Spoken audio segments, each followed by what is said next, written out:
نحمده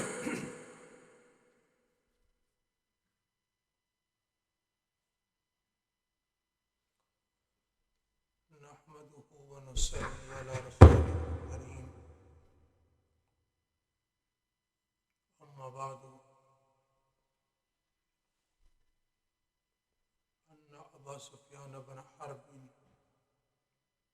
أخبره أن هرقل أرسل إليه في ركب من قريش وكانوا تجارا بالشام في المدة التي كان رسول الله صلى الله عليه وسلم مات فيها أبا سفيان وكفار قريش إلى آخر الحديث.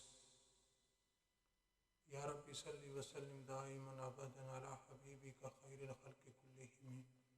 رب اشرح لي صدري ويسر لي أمري واحلل عقدة من لساني يفقهوا قولي.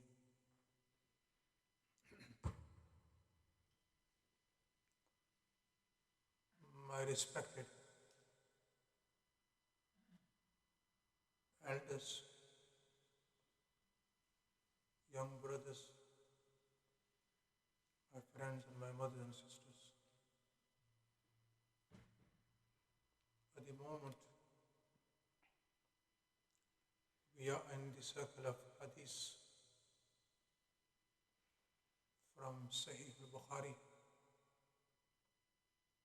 chapter Kitabul Wahy, the chapter of the beginning of the revelation. We are on hadith number 6 of this chapter, and this is the final hadith of this chapter. After this chapter begins the chapter of Iman, Kitabul Iman. And in this hadith, what has been discussed and what has been described is the letters of Prophet ﷺ which he sent to the emperors of that time. Now, before I start explaining this hadith, and bear in your minds, this hadith is a very lengthy hadith. And this hadith is also known as Hadith Herakl.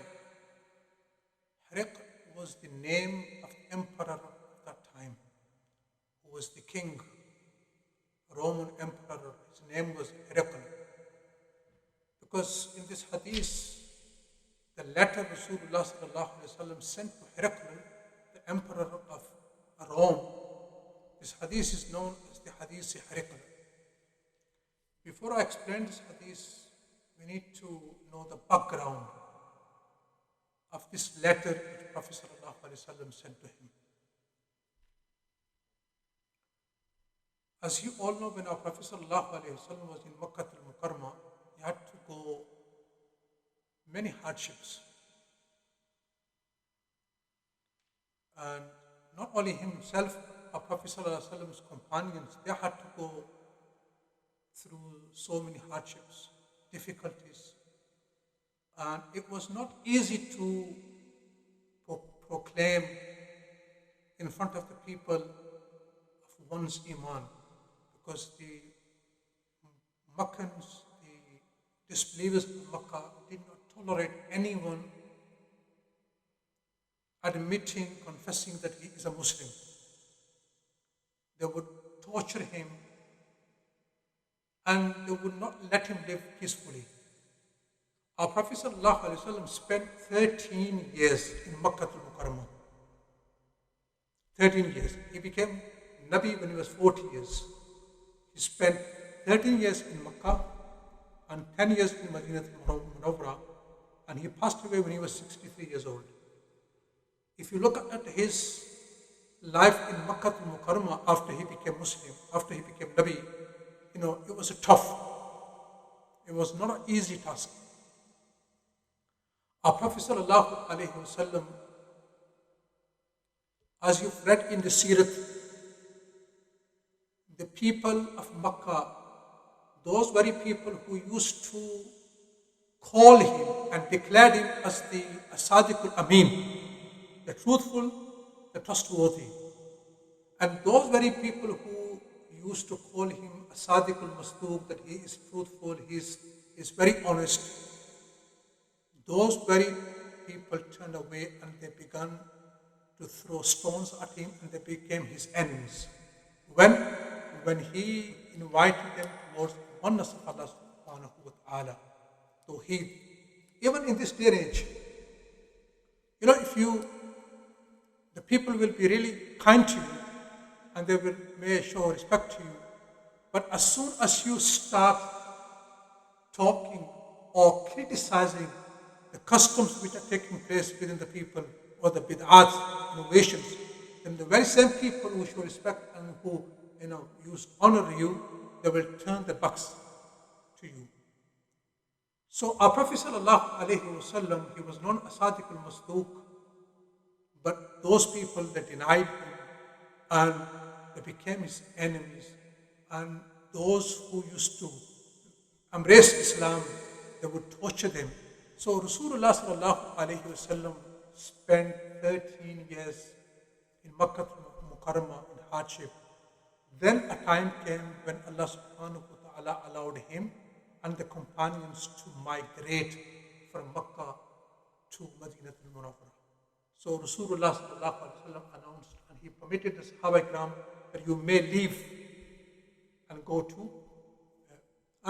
Before this, before the migration of Medina, there was the first migration which was towards Ethiopia. The Sahaba Ikram, they went to Habsha, and Rasulullah sallallahu alaihi wasallam, there were about 82 people. So Rasulullah sallallahu alaihi wasallam spent very hard time in Makkah al-Mukarramah.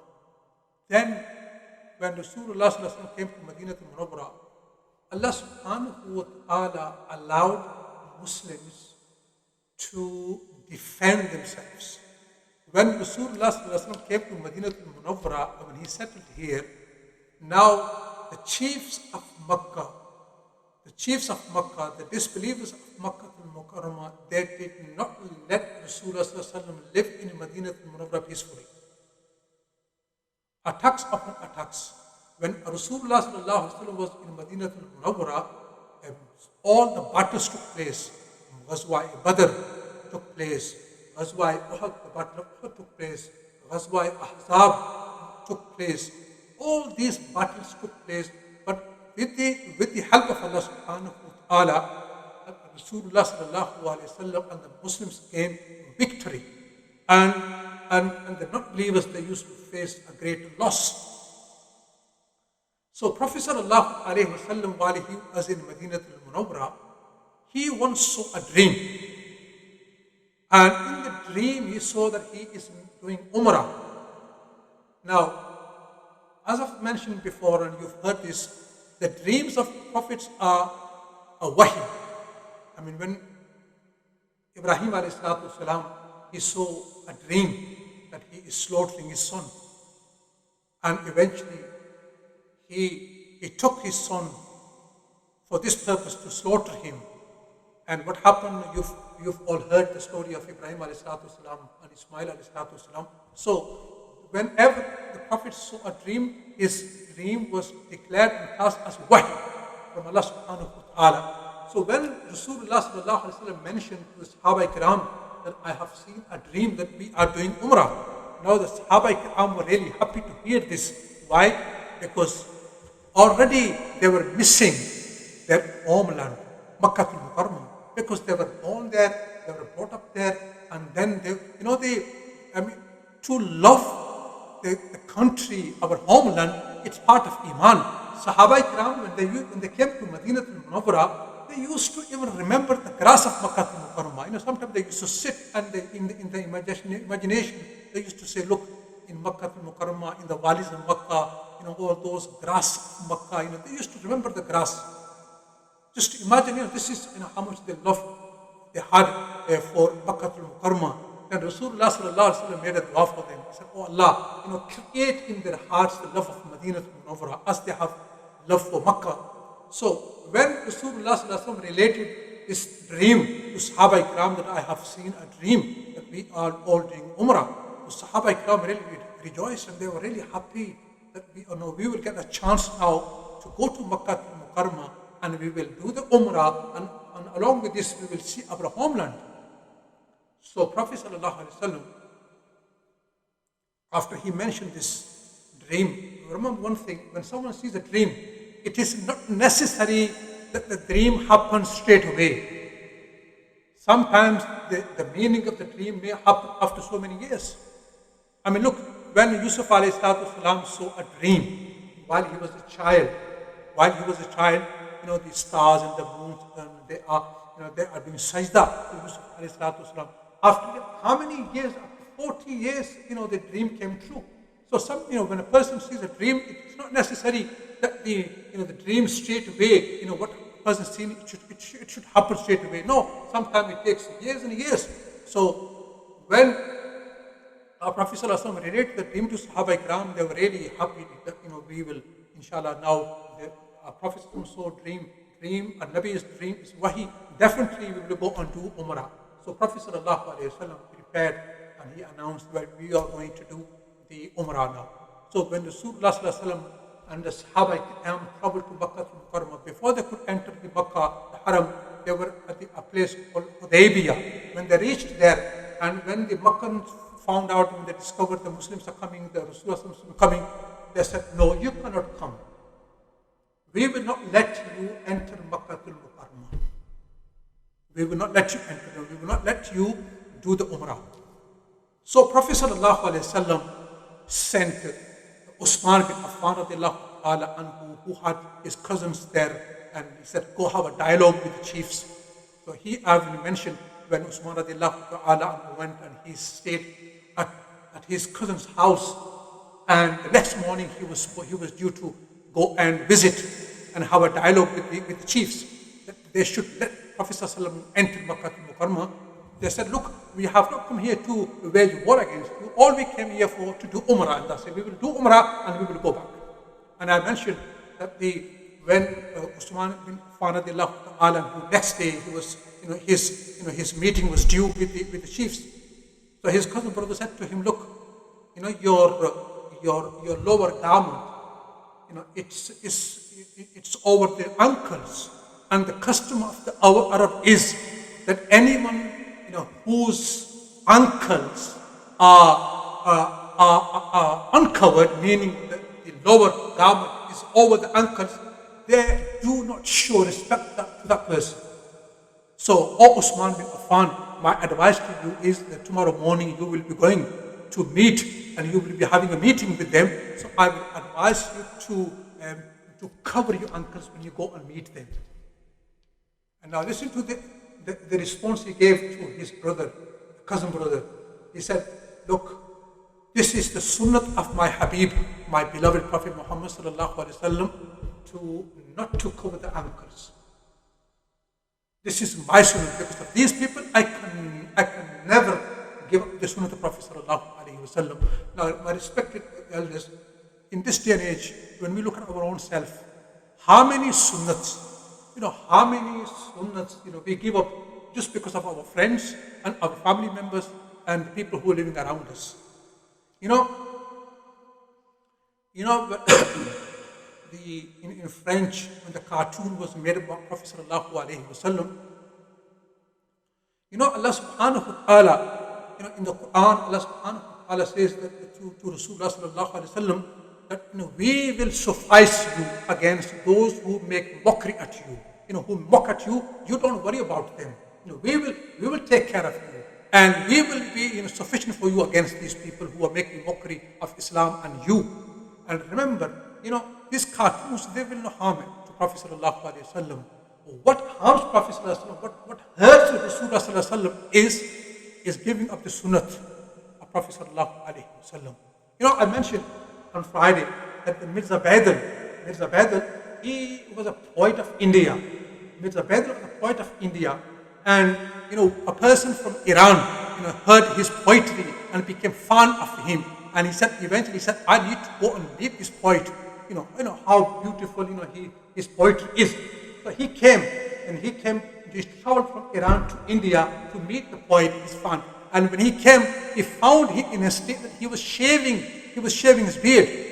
Now this traveler who came from Medina, who came from Iran, and who used to hear the poetry. In the poetry, he used to praise Prophet sallallahu alaihi wasallam, and he traveled from Iran to India just to meet him. That how big lover of Prophet sallallahu alaihi wasallam this poet is. I need to go and meet him face to face. So when he came, he found him. He was shaving his beard, and as he saw him, and he said in a poetry, he said, are you shaving the sunnah of the Prophet sallallahu alaihi wasallam? And Mirza Baidal heard him, and he said, instantly he said to him, well, I'm only shaving a beard. I'm not hurting anybody. He said, I'm not hurting anybody. I'm not causing any pain to anyone's heart. All I am doing is just shaving my beard. So this traveler, what he said? I agree with you that you're not hurting anybody, but remember, you are hurting Prophet sallallahu alaihi wasallam in his grave. Because I've mentioned, you should know our report of our amal, what we do day and night, in the mornings, what we've done all night. In the morning, the malaika, they take the report of every ummati to Prophet sallallahu alaihi wasallam in his grave. And at night, the second report is taken. What we've done through the whole day, the report of every ummati, every follower is taken to Prophet ﷺ in his grave and is presented to him. And when Prophet ﷺ sees good amals, he thanks Allah subhanahu wa ta'ala, praises Allah. And when he sees the sins are being done by his ummati, he makes the dua of forgiveness. So, in this day and age, we have given no importance to sunnah at all. We just say, what we say, this is only a sunnah. This is only a sunnah. Remember, our success of this dunya and hereafter lies in the following of the Sunnah of Prophet sallallahu alaihi wasallam. We can never become the beloved of Allah subhanahu wa ta'ala unless we follow Rasulullah sallallahu alaihi wasallam. Allah subhanahu wa ta'ala clearly declares in the Quran, "Qul in kuntum tuhibbuna Allah fattabi'uni yuhibbukum Allah." Say, oh my beloved, to the people, if you claim to love Allah,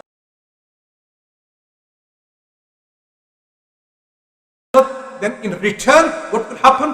Allah subhanahu wa ta'ala will reward you with two things. Allah Almighty will love you, and you will become His beloved, and also Allah subhanahu wa ta'ala will forgive your sins. So when we follow the sunnah of the Prophet sallallahu alaihi wasallam, then we become the beloved of Allah subhanahu wa ta'ala. It's easy to become the lover, to love someone, that's fine. But, to become a beloved of someone, this is a real thing. If Allah subhanahu wa ta'ala, the creator, the Malik, the Rabb of the universe, if He starts loving you, this is a great thing, and this is a big thing, that Allah subhanahu wa ta'ala, starts loving us. And Allah has given us a method how we can become His beloved, and that is very easy, just to follow the sunnah of Prophet sallallahu alaihi wasallam. So I was saying, Usman bin Affan radiallahu ta'ala, who he said to his cousin brother, I can never give up the sunnah of my beloved Prophet sallallahu alaihi wasallam, no matter what they think, no matter what the chiefs of Makkah will think about me. I don't care about this. All I care about is the sunnah of my beloved Prophet sallallahu alaihi wasallam. On another occasion, when Huzaifa bin Yaman radiallahu anhu, when he was the conqueror of Iran, when he launched attack on Iran, the Iranian emperor, he invited him, and he said, I want to have a dialogue with you. And while he was having a dialogue, before the dialogue, he arranged the food and everything. And while Huzaifa bin Yaman radiallahu ta'ala was eating food, while he was eating, his morsel fell on the ground, and he picked it up. And one of his companions was sitting next to him. He said, he whispered in his ears, he said, what are you doing? These people, they don't, they hate these things. They don't like to pick up something from the ground. What are you doing? They will look down to you. He said to him, look, A'atruku sunnata habibi liha'ula'il humaqa. The word he used, he said, am I going to give up the sunnah of my beloved Prophet because of these idiots? He used the word idiots. He said, because of, who did he say to idiot? The emperor of Iran. He said, am I going to give up the sunnah of the Prophet sallallahu alaihi wasallam because of these idiots? I will never do this. So Usman bin Affan radiallahu anhu, he said the similar thing. He said, I can never give up the sunnah of my Prophet sallallahu alaihi wasallam. I will go in that very meeting while I will be having my lower garment overlapping my uncovered my ankle, because this is the sunnah of my beloved Prophet sallallahu alaihi wasallam. So Prophet sallallahu alaihi wasallam, he was not given the permission. to enter the Makkah al-Mukarramah. Eventually, a treaty took place and some conditions were agreed by both parties, by the Muslims and the non-Muslims. And these conditions were very severe, and they were, in reality, they were against the Muslims. They were against the Muslims. And Umar radiallahu ta'ala anhu, he was so furious, after hearing and knowing these conditions. We have Rasulullah agreeing with these conditions. Just let me give you one condition. One of the conditions was, for 10 years, we will have no war. We will not fight any war against one another. We will live peacefully. The Meccans will not, launch any attack on Medina Munawwara, and the Muslims will not attack on the non-believers. We will live, with peace, and nobody will attack anyone. And the second one of them was, if any Muslim woman leaves Medina al-Munawwara and she comes to Makkah, then the chiefs of Makkah, the people of Makkah, will not return her back. They will keep her. And if any non-Muslim woman leaves Makkah and goes to Medina, then it will be wajib for the Muslims to return her back to Makkah.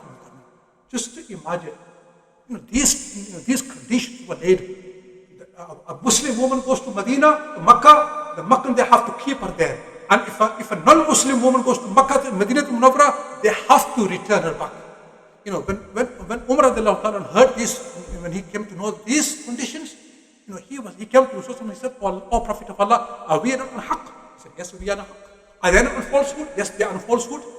And then he went to Umar. Umar went to Abu Bakr Siddiq. He said, "Are we not on haqq?" He said, "Yes, we are on haqq." "Are they not on truth? Are they not on falsehood?" "Yes, they are on falsehood." So he said, "Why do we have to agree with these harsh conditions?" And Rasulullah sallallahu alayhi wa sallam, Umar radiallahu ta'ala, at that very moment, he did not understand what was happening. But eventually, for 10 years, there was no war. Now a time came when Rasulullah sallallahu alayhi wa sallam was at peace. Now he had the time to write the letters to the emperors of that time. And he wrote the letters. Now on the other side, the chiefs of the Makkah, they were so busy, waging war against the Muslims, attacking the Muslims. They did not get the chance to travel to Makkah for a business, to Sham, because the Meccans, they used to travel to Syria, or Yemen for a business trip. Because of these wars, battles, they could not go. Now in this period of 10 years, our Prophet ﷺ had the time to write letters to the emperors, and the chiefs of the Makkah, they had the time to do their business. So Abu Sufyan and some people, about 30 people from Makkah to Mukarramah, they traveled for a business to Syria. And our Prophet ﷺ wrote a letter to the emperor of Rome. The Roman emperor, his name was Heraclius. He wrote a letter to him inviting him towards Islam. And our Prophet ﷺ said to him, "Aslim taslam." If you embrace Islam, you will remain safe. You will remain safe. Now, this hadith number 6 is a very lengthy hadith. And when the letter of Rasulullah ﷺ reached to the emperor of the Rome, he really respected the letter. He kissed the letter, and like the contrary to the emperor of Iran, what he did when the letter of Prophet ﷺ reached to the emperor of Iran, what did he do? He tore the letter of Rasulullah ﷺ into pieces. But here, the emperor of Rome, he did not take the letter, but he respected the letter, and then he called all the officials in the royal court, and then he expressed his feelings, what he wanted to do. So inshallah, if Allah subhanahu wa ta'ala wills, then we will explain the hadith, what happened when the letter reached to him, and when he gathered everyone in the royal court, and when he expressed his feeling, what they said to him. If Allah subhanahu wa ta'ala wills, inshallah on Thursday, we will explain that. May Allah subhanahu wa ta'ala accept our sitting here, and may Allah subhanahu wa ta'ala make this majlis of hadith means of forgiveness myself and you all, and may Allah subhanahu wa ta'ala give us a tawfiq to connect ourselves with Prophet sallallahu alaihi wasallam through act upon the sunnah of Prophet sallallahu alaihi wasallam. alaihi wasallam.